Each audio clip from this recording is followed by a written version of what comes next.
Thank you, sir. You gave me a presentation in front of my wife, and I'm not General Phillips. Ooh, we'll go over here. I got to walk around. I can't sit still. I'm sorry.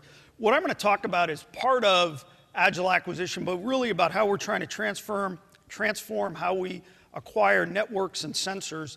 A job that I'm intimately involved in right now. I'm the Program Executive Officer for Intelligence, Electronic Warfare, and Sensors. But I've been announced for another job as the Deputy for Acquisition and Systems Management in ASALT. As part of that job, I get to oversee the folks in System of Systems Integration as well as in the Office of the Chief System Engineer as we try and architect, system engineer our Army for the future. So what I'd like to talk to you about a little bit this morning is how we're doing that and how that enables the Agile process. I'm going to try and do this in about 30 minutes or less so that we leave time for questions, because I know you all have those little white cards, and that's really where we'll get into the substantive discussion, I hope. So if I could have the next slide. This is part of my PEO, and I know you can't read this. It's more intended to give you a visual of my life, but also the challenge that we face today. And all you really need to know is the color code. So the color code is all those things that are boxed in yellow are QRCs. The ones in purple are joint programs. The ones in blue are programs of record. So what you notice is there's a lot of yellow up there. If I colored it also to show those programs of record that also have a QRC component, what you would see is nearly the entire slide would be yellow.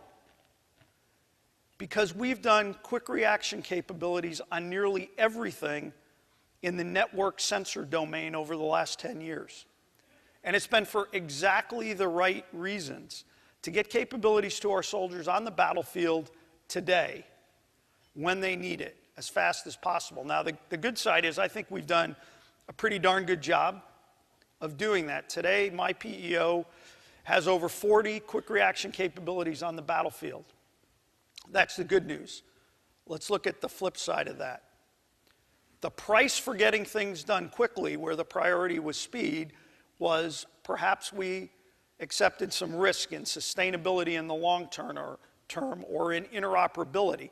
So now as we look to take the goodness of what we've done over the last 10 years and bring it in, we really need to wrestle with some fundamental issues of what kind of an architecture are we looking for in hardware, software, what kind of standards. So this really is where we've been. We've bought a lot of things that provided great capability, but now we have to take the next step, if I could have the next slide, and figure out how to integrate all these things. We have a large number of capabilities that we've brought in, individual components. We've really focused on individual system functionality. But what we want is an agile and integrated approach to acquisition, testing, evaluation, and fielding. So we really need to make all of these mesh. The point I would make to our industry partners also is that this is not just a technical discussion. Generally, when we talk about system of systems engineering and we talk about enterprise approaches, we tend, I think, in this realm to think of the technical. There is a huge, huge sustainment and logistics issue here. We cannot afford to sustain all of the capabilities we've put out there one at a time the way we've done it the last 10 years, because we've done it using overseas contingency operations funding. And as you look forward, we're looking to what happens after that. I have my folks working in 3 different time domains today. My PMs are doing a great job supporting the current fight, all those yellow things you saw on the previous slide, and keeping those going.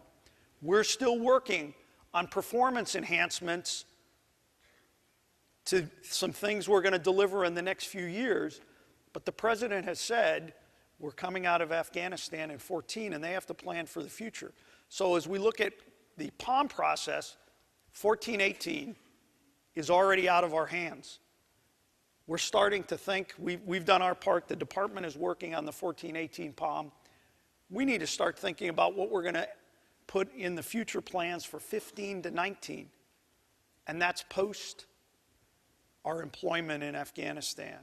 It's post-OCO funding. So how are we going to bring these things together? And that's really the challenge that we have in the C5ISR domain today, is thinking to the future of how we continue to provide the capabilities we've provided the last few years at a cost and in a method that our Army can sustain. Next slide, please. And as you all know, I'm sure, the President asked for a strategy review last summer. The President and Secretary of Defense Panetta briefed that out back in January to the nation. And the environment's all obviously changed. But I'm going to show you some things that I pull out of this strategy document that I think influence our future and influence the way we go next. So if I could have the next one. I'm not very smart, so I'm just going to quote their document. So we're changing our defense strategy from an emphasis on today's war to preparing for future challenges, but in an environment where that last line is incredibly important to how we do this. Support the national security imperative of deficit reduction through a lower level of defense spending. So there it is. The deficit is a defense issue that we have to take into consideration as we develop our future systems and our future capabilities. But we must continue to provide our soldiers, sailors, airmen, Marines that capability they need on the battlefield in an affordable way that we can sustain. So if I could get the next one. And they reinforce that. We'll resist the temptation to sacrifice readiness in order to retain force structure, and we'll rebuild readiness in areas that were de-emphasized over the past decade. So we're going to maintain the capabilities that we've developed. Next slide, please. First part of the slide, strategic turning point, decade of war. We're shaping a joint force for the future, smaller, leaner, but agile, flexible, ready, and technologically advanced. So clearly in our mission space, we're being told more to do. It goes on to say we'll have cutting-edge capabilities exploiting our technological joint and networked advantage. So I take that as a task from my chain of command that we have to continue to provide these capabilities. And we have to do it in a joint environment. So you continue in the document, next slide please. And it talks to the joint force of 2020, where we're going to protect our ability to regenerate capabilities while maintaining intellectual capital. That provides some unique challenges to us. If I go back to that first slide that I showed you, we've provided a lot of quick reaction capabilities in a rapid time frame. Yeah, this one. A lot of those are things that you really need when you need them, but they may not necessarily be something that you want to have in every unit all the time, everywhere, but you have to have it ready when you need it. So how do we set up to do that? And what are the critical activities that we have to do? If I could go back to where we were, taking that a step further, utilize the concept of reversibility, the ability to rapidly bring back a capability that perhaps we've put into war stock. The next one, I think I hit this right up front, reduce the cost of doing business. We must be able to afford this. In an environment where we had a lot of overseas contingency operations, we clearly incentivized speed and getting it out there as fast as we could. As we look to the future, we need to harness that agile capability, but we don't want to do it at a cost we can't afford. And I would implore our industry partners, if you have good ideas on how we reduce the cost of sustaining those capabilities, we're looking for your help. We tend to focus on the investment accounts, the RDT&E and procurement that puts these capabilities out there, but 70% of the cost of a system across the life cycle is in that sustainment. So this is not just a case of buying it. You know, if you look at what we've done over the past few years, we've put a tremendous amount of capability out there, but we didn't necessarily have time to get it embedded in our TRADOC schools, to get it embedded in our normal SOPs and operations. So we put field support engineers out there to bridge that gap. tremendously successful at doing that, but that comes at a price, and one that we can't afford in the long term. The next one, I take this as a directed task. Retain and build on key advancements in networked warfare. I think that's pretty neat. This is a document that came from the President and the Secretary of Defense that says we have to keep building on our networked capabilities. And then finally, maintain an adequate industrial base on our investment in science and technology. So Dr. Freeman's going to come up, I think, right after me, and she's going to talk about it from an S&T perspective. I'll talk about it in terms of what we need to do in the development of systems realm. So if I could have the next slide, please. How are we going to do that? One of the challenges we have to get to in how we develop systems is how we do it, our culture. We have traditionally focused a system at a time. And we've done our system engineering one program at a time. Tremendously good work. But system engineering is inherently a top-down process. And if we want to be agile, if we want to allow industry to bring in the best of the commercial marketplace, then we have to tell you what you're plugging into. And the example that I have heard many, many times, and we heard it in the introduction a little bit when we're talking about smartphones, iPhones, Androids, and why can't we just bring in a capability like they do? And I would tell you the first thing we have to do is we have to define the environment that an application developer will bring their capability into, as well as Apple does and the Android developers do. So it truly becomes a plug and play. And there's some work we have to do there. So what Ms. Hsu, the Army Acquisition Executive, has done is she's broken down the battle space, and she said, we're going to go to a common operating environment. And she and the Army staff are working with General Lawrence, the CIO G6, on defining what this common operating environment is and bringing together the entire Army network, the tactical work and capabilities along with that which is used by the generating force at home station, and make that seamless. As part of that, Ms. Hsu in the systems development realm has broken it down into 6 computing environments. And you see them in the upper right. 2 of those, the PEO that I have the privilege of leading is the lead. The sensor computing environment and the command post computing environment. And then a number of platform IPTs which will have the task of laying in place the hardware against which we'll put the software capability. The idea here is to develop a common set of standards so that a capability developer knows exactly the environment that they have to plug into. I think this is absolutely the critical enabler to getting to an agile process. If we can't tell you what that environment looks like at an enterprise level, we will continue to be in the realm of integrating individual programs versus plugging in to a known architecture. So this is where I start, and I'm going to show you how we're attempting to execute that so you have an idea of the process we're following. If I could have the next slide, please. Clearly the question is going to be, well, why would I bother doing this? Why would the Army want to do this? Well, we'll start with interoperability. If we can build in the architecture and tell you what that is up front, we'll inherently get to that.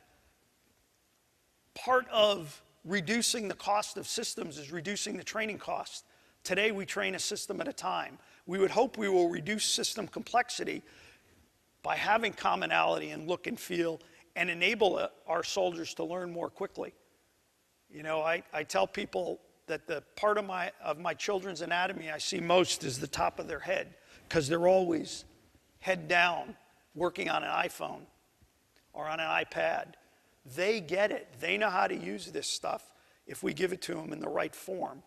And that's part of what we're trying to do here with the common operating environment. We're trying to unify workflows so people understand how this network comes together. And the last one on the operational side, get to a common support structure. Today, our support structures are tied to individual programs which represent individual capabilities. If we get this right, what you will see is we will lose all of the acronyms that you know so well today, the programs that bring capability, that have their own hardware architecture, their own software architecture, their own data architecture, their own training architecture, and they will all collapse into the network. That's very different than what we have today. And then obviously programmatically, we see this as allowing us to achieve agility because we will be able to more rapidly bring capabilities into an open architecture. Next slide, please. So how do we do that? For the computing environments that we have responsibility for, we've set up a tiered system engineering process. At the lowest level, it starts with those product managers that are out there developing products. But what we're doing by setting it up in a tiered process and flowing requirements down and then they flow solutions up is that we enable them to do that in the context of the architecture we want to go to in the future so they can drop in. The problem we always have is, well, I don't work for you, General Greene. I'm in a different PEO. So how do we set this up so we don't violate the rules? So what we've said is we'll do this completely upfront and open. So we're doing it as design reviews in a system engineering process. They flow up to the tier 1, which is the general officer level, SES level. I bring my peers together. We review the results of the design review. If we can solve the problem there, we're done. That's direction to our subordinates. If we can't, we flow it up to the Army Acquisition Executive.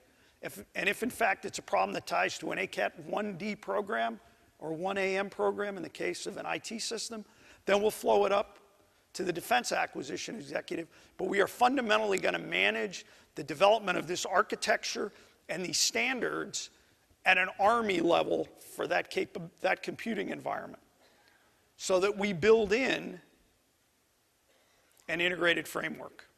Next slide, please.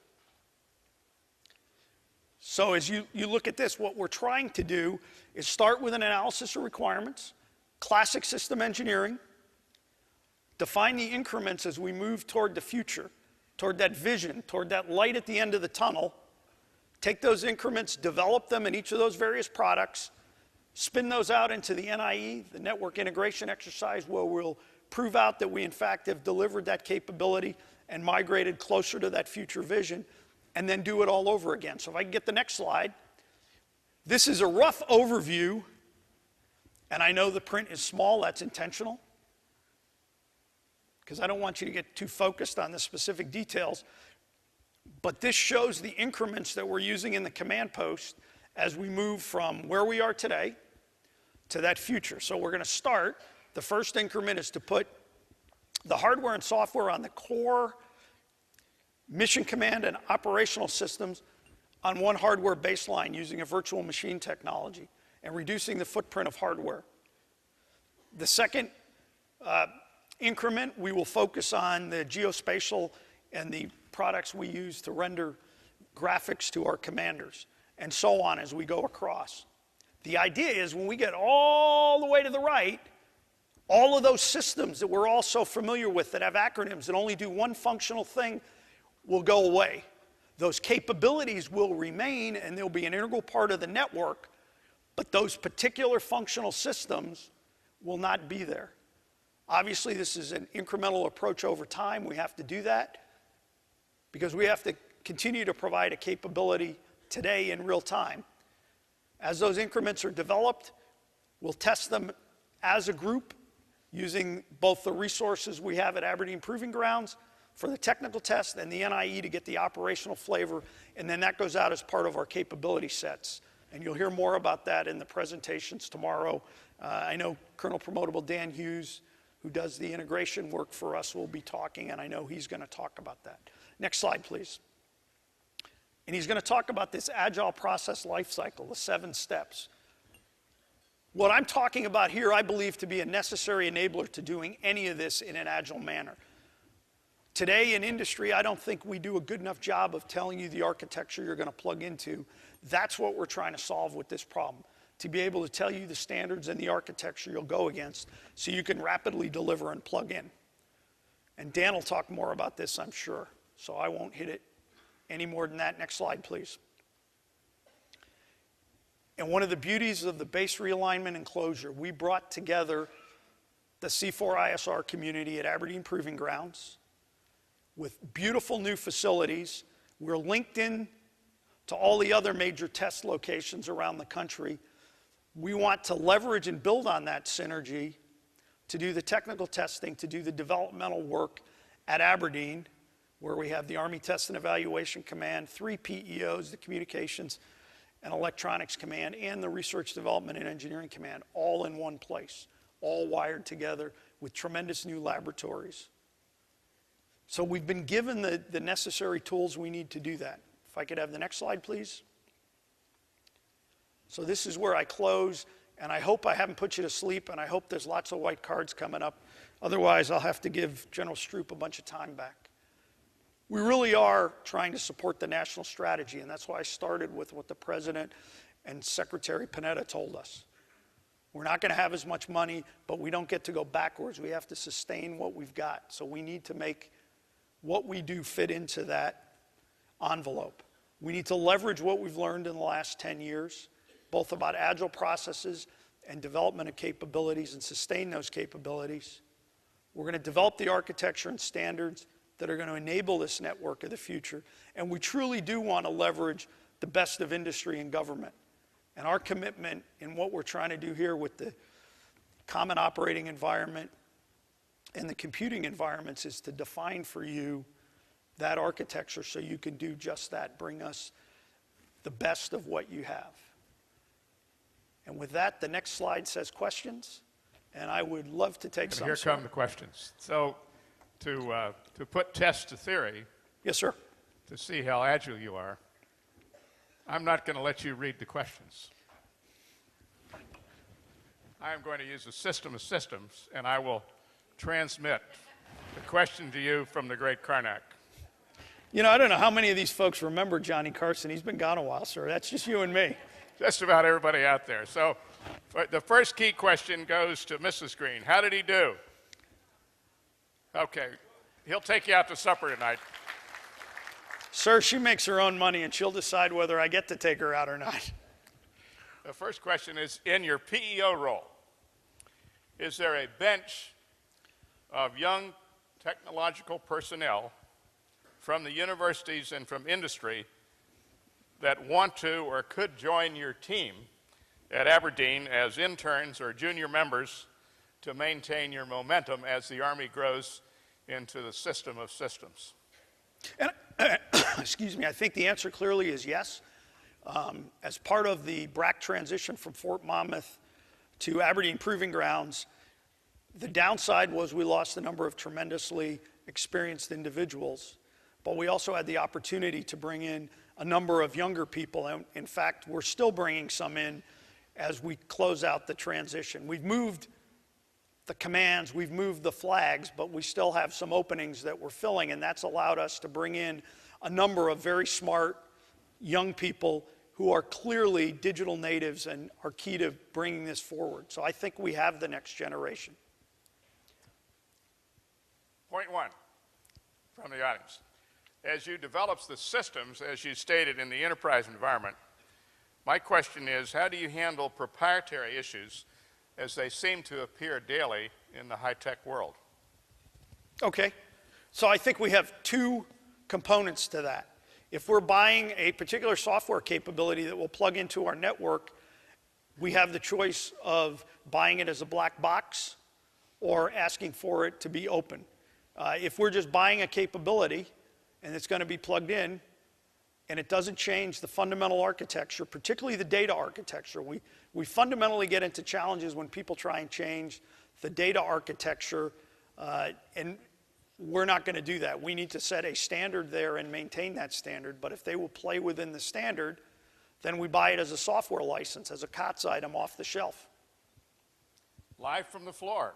Oh, man. I applaud your answer just recently made, but my follow-up question is, doesn't having an open architecture over the system open the system up to cyber attacks more than before when we were using closed architecture? I don't think we have a choice here.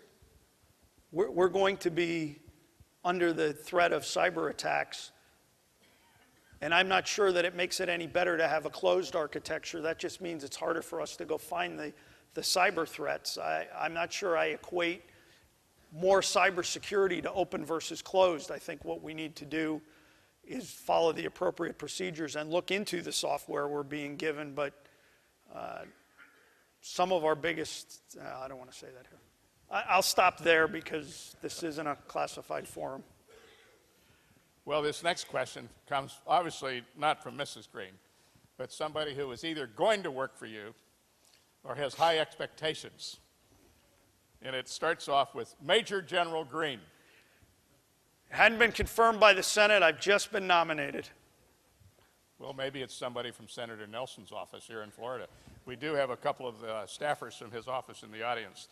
Major General Greene, please expand on your point that you've made on the CEO programmatic chart regarding cyber hardened and secure. What do you mean by cyber hardened, and what will the measure of success be? Oof. End of question. Next time I want you to give me the card so I can dodge the hard ones. Well, I got a real stupid one here, which I'm going to rip up. I'm not going to offer it up to you. So. You're not going to give me the softball and you throw me that one? Hey, sir, I thought you were my friend. I'm not coming back. That's it. Russi. He's trying to blackmail me here. We don't have a good metric today on how we would measure cyber hardened, so we'll plead guilty there. But what I would tell you is going to a common architecture and an understandable architecture can only help us. The challenge we have today is we have our architecture that came together from the engineering of many different programs with many seams. So we have to go investigate along those seams to identify the vulnerabilities. A better understanding of the architecture can only help us. I will plead guilty that we don't have the metrics done yet well that identify what will be success in the cyber arena.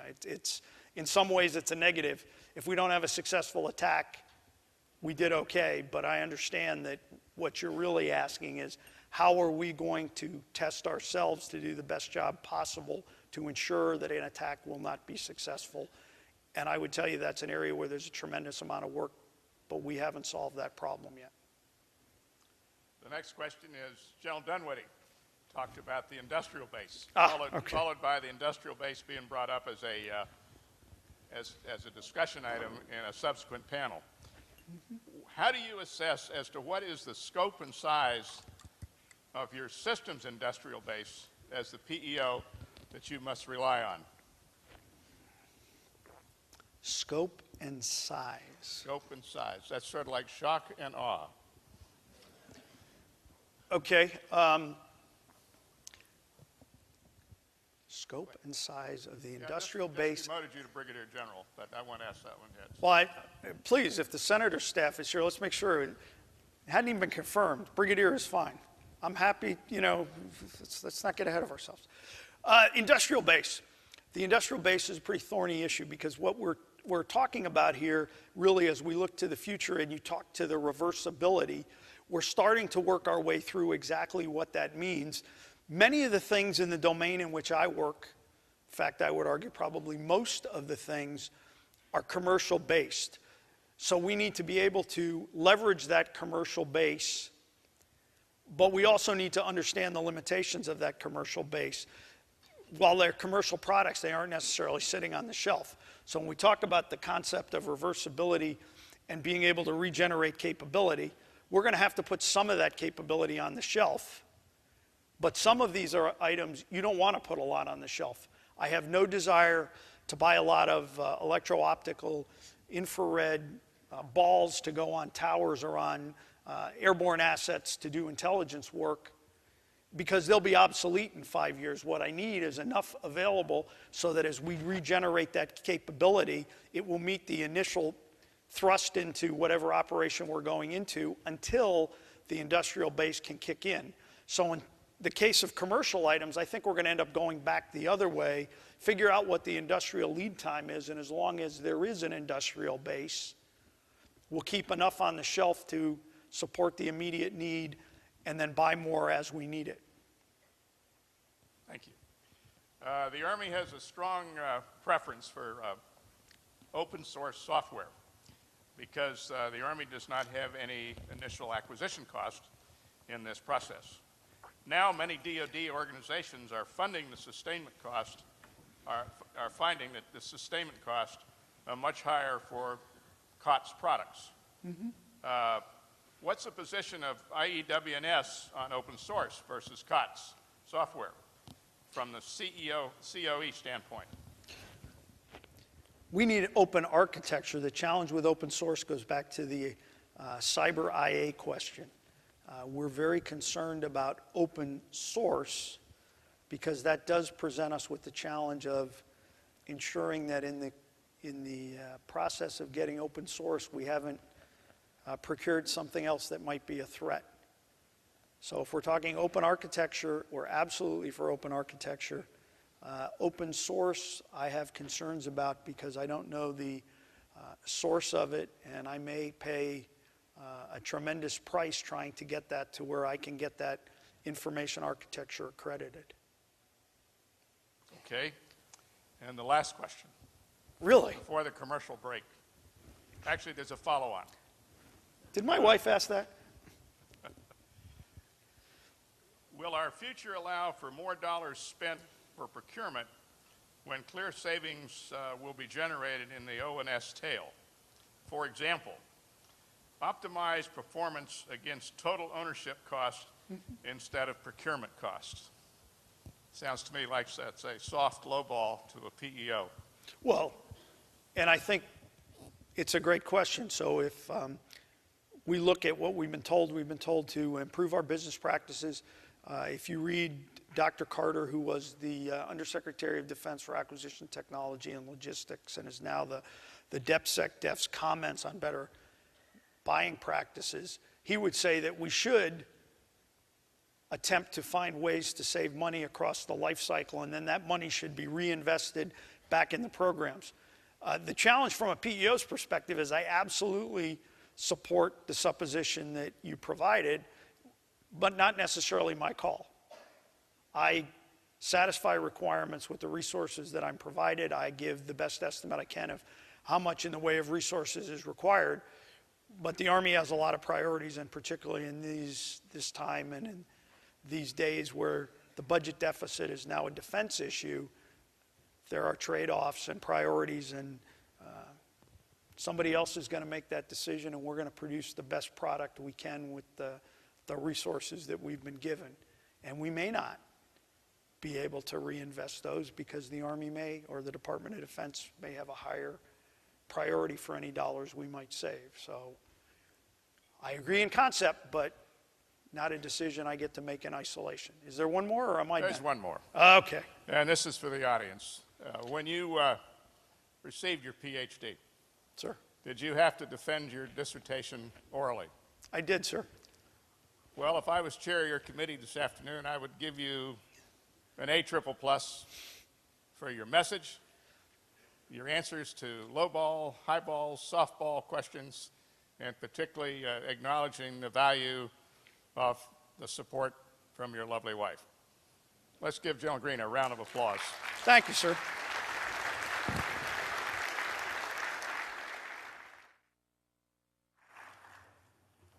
Take the mic. You're very agile. Thank you, sir. Well, we kicked it off.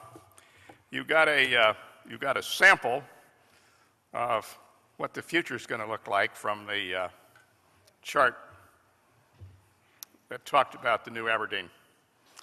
And if you've not been out there, you really need to go. It is unbelievable what BRAC has given the Army in terms of capability out there looking to the future.